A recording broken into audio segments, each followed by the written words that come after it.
to pick up where we left off, you had mentioned that with not getting a high test score, it was harder to have better opportunities. So then you were kind of forced into redoing your last year of high school and then trying to take the test again and get a better score. So I was asking, if you do that and you still don't get a better score, are you as a woman then kind of forced into becoming like a homemaker? And yeah, exactly. So if you didn't get the high scores, a lot of times families, because also school is, you pay for like a private school, like the public school system and the public healthcare system is not really good. So a lot of people go to private owned schools and private owned hospitals. So it's really expensive for families to do that. So sometimes people don't even have the opportunity to do that. But yeah, pretty much most families either encourage their daughters and they put a lot of pressure on them to do really well and become like doctors, or they just kind of give up on their daughters or put them to the side, like it's not worth the risk because you'll just get married and that's who will take care of you. Okay. So when you got here, you would say that probably one of the hardest things was like the language barrier and the lack of community compared to what you had before.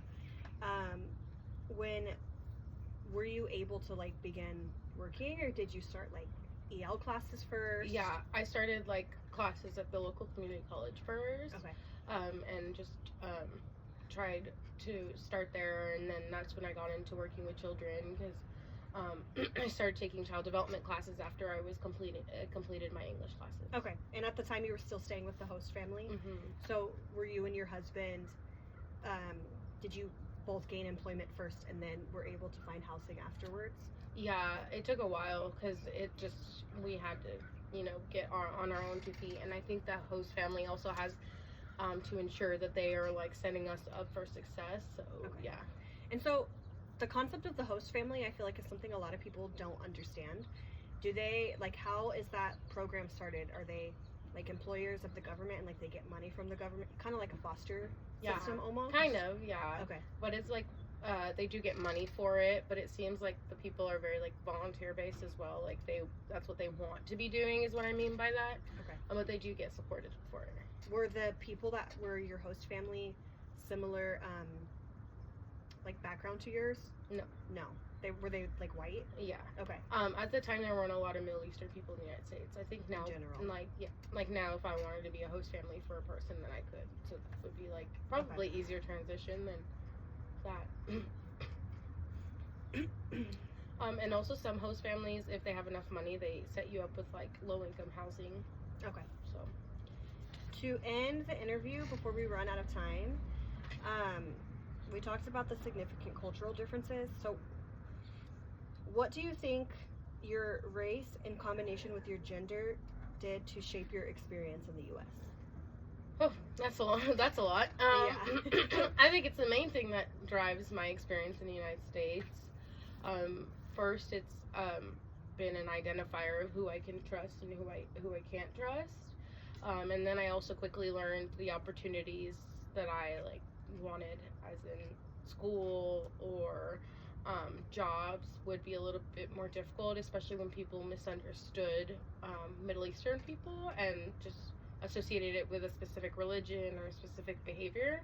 Yes. And then being a woman on top of that, you get kind of both the treatment from your own culture and the culture that you're kind of trying to come into. So like women are kind of thought of as less in both in different ways. Yeah. And then you have to try to navigate both ways, right? In a sense. Yeah, you have to deal with both and navigate both. Yeah. Especially if you're like, for me, I was in higher education, so it was like fighting your way up, kind of, in a way.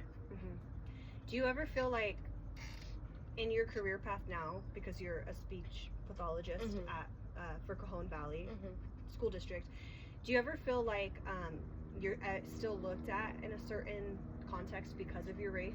Yeah, I mean, for sure. I think first they like to benefit off of me being able to speak Arabic. I can help families a lot, which I like to do, but also they kind of treat me as like an outsider because I'm not like them, or maybe even now still it feels like because I don't eat the same foods as them, or I don't look the same way, I feel kind of like ostracized from the group. Like if there's a main teacher group or a main like administrative group in the school, it feels like I'm on the outside.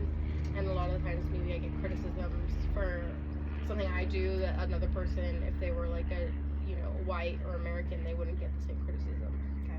And then one last thing I want to mention in the interview, because I feel like it's really important to understand all the dynamics that you faced.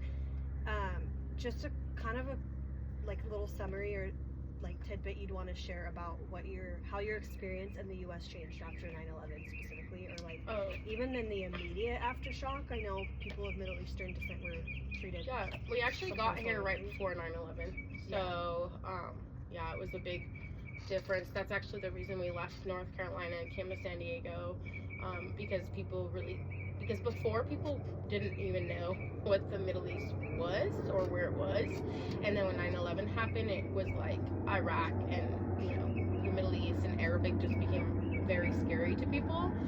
So a lot of like me and my immediate family faced a lot of like violent retaliation or like aggression and like outward racism. Whereas like I feel like before people are like, "What are you?" They were like, "Oh, those are like the Arabs. Like those are kind of enemy number one right now." Right.